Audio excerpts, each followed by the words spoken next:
Hi, I'm Dr. Harry, CEO of the Wheatbelt Health Network.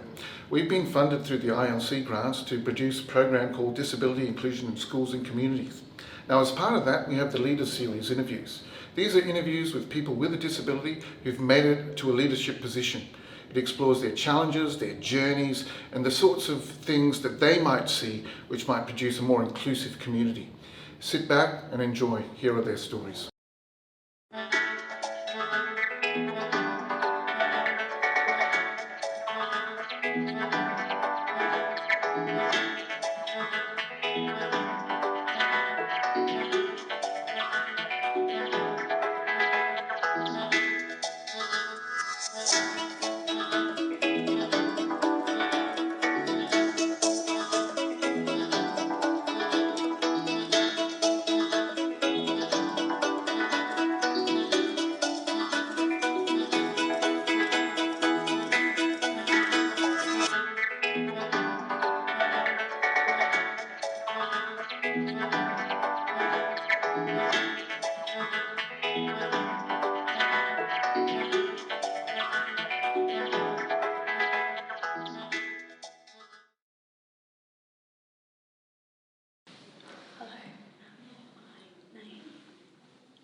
Julianne,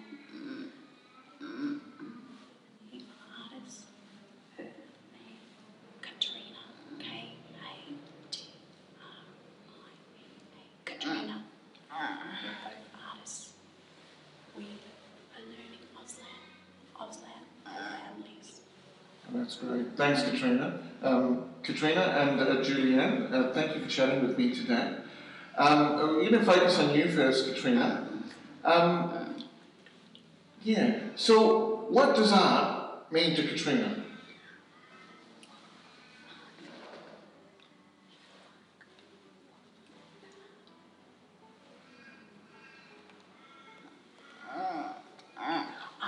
So it makes her feel like it's a comfort. Comfort, yeah. So comforting.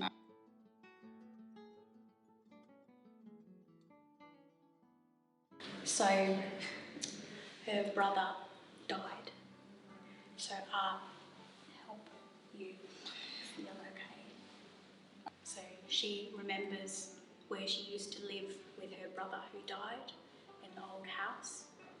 So she does art that helps her. So this means comfort. Yeah. That's her home sign. What about when she's not doing art? When she's not doing art, how does Katrina feel?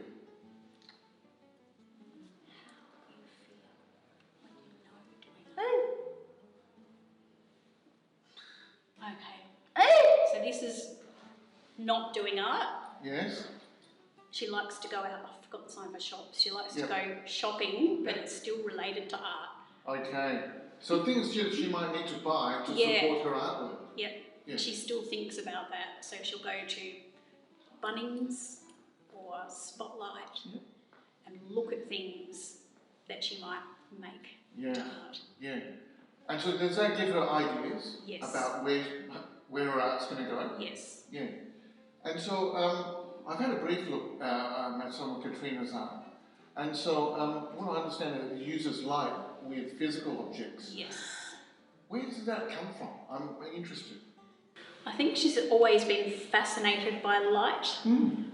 It's something she likes.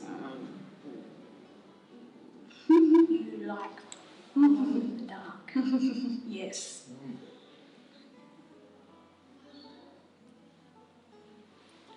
It looks good. Yes. When Katrina got invited to do a big art exhibition, it was Here and Now 13, and that was in conjunction with Lawrence Wilson Art Gallery, and that was a big focus on arts and disability. And Katrina got to be mentored by a really fantastic artist called Rebecca Bowman. She's really well known in Australia and overseas, and she works a lot with light and with really colourful things, balloons, streamers, all the sort of fun stuff that Katrina was really into.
I think for me it's been a lot about my experience, and especially so the last few years, my experience with how my disability has impacted me both emotionally and physically.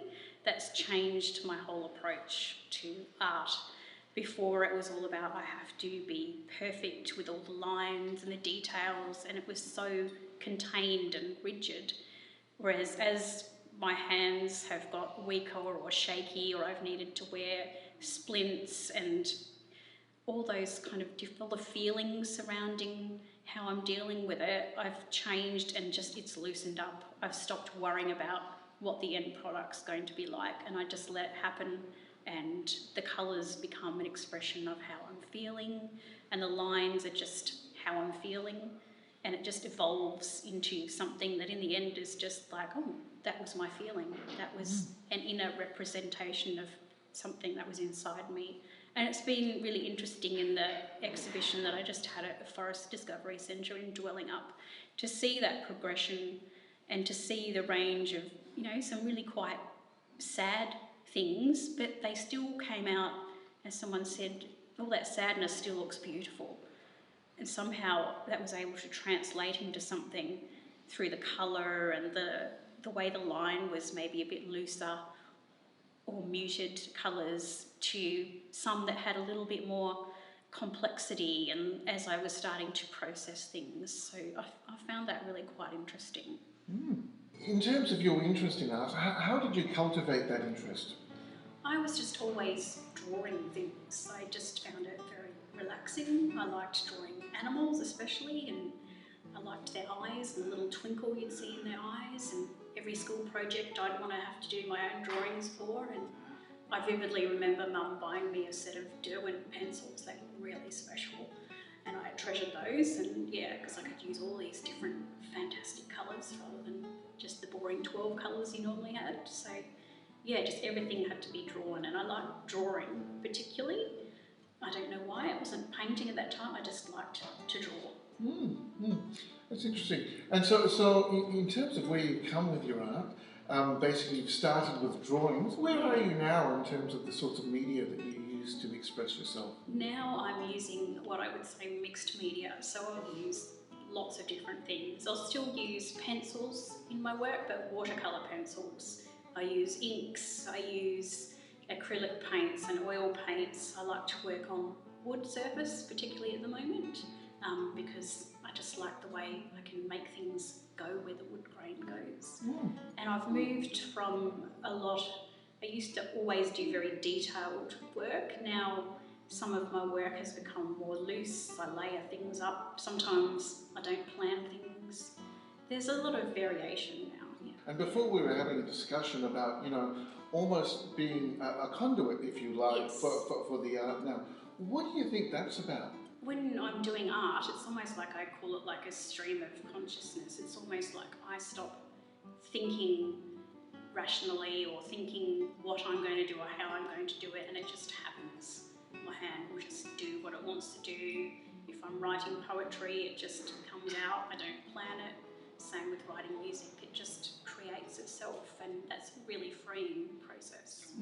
I've found it difficult interacting sometimes I might get a bit confused or my speech might sound a bit strange, and I find that difficult when I'm faced with that, or if I get weird symptoms like I'll get cold sweats and my face will be dripping, and I think, oh, how embarrassing. People don't understand what it is, and you kind of sometimes feel like you have to explain it to people. Other times I don't. I have weird body jerks sometimes, and at first I was very embarrassed about that, but now I just make a joke out of it. If someone doesn't know what it is, I'll just go, oh, there was a bit of an earthquake, wasn't there? And I've kind of found that an easy way for me to deal with it and make other people feel a bit more comfortable.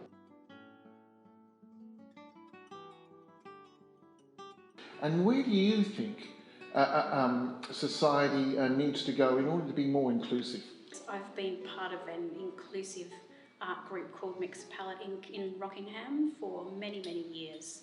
And the group is made up of everybody, people with a disability, people without a disability, people with mental mental health issues, people with not, old people, young people, middle-aged people. We're all just the community, and we all just come together to make art. And that space for me feels so welcoming, because everybody there, no matter who they are, just invites you into that group, and they value your presence, and they want to know about what you've been doing, and oh, look, that's fantastic, I love what you've done there. And yeah, that to me has been a really wonderful, inclusive space, and how I'd like to see the whole of the community work, that we all just treat each other the same.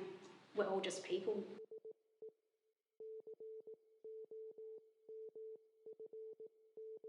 I actually, because I'm also a musician and I also compose and write music, at that time I thought I wanted to be a music therapist, because even though I loved art and music, I still wanted to do something for other people, and that was my goal, although that didn't happen. I still find with my art I like to use it quite often to highlight an issue or to talk about something that's really important that I want other people to know about. I think in the exhibition that was in the Alternative Archive in Peel, there was a lot of that was about talking about sadness, something that people don't talk about a lot, and also about communication and different ways that we communicate, and that we need to listen if someone doesn't speak our language or if they use sign.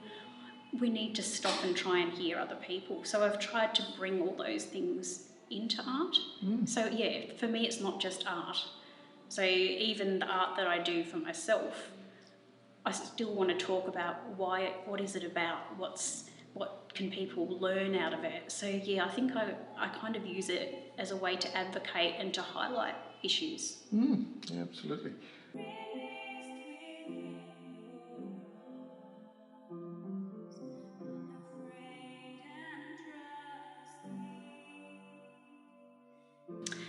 Resilience to me, I think, is being able to work your way through hard things. It doesn't mean that you don't get sad, it doesn't mean that you don't cry or that things aren't difficult. It means that you get from one end of that thing to the other end of a thing, or maybe you never get to the end, but you keep walking through it. And you might say to somebody, can you walk with me through that? Can you help me? I think that's resilience.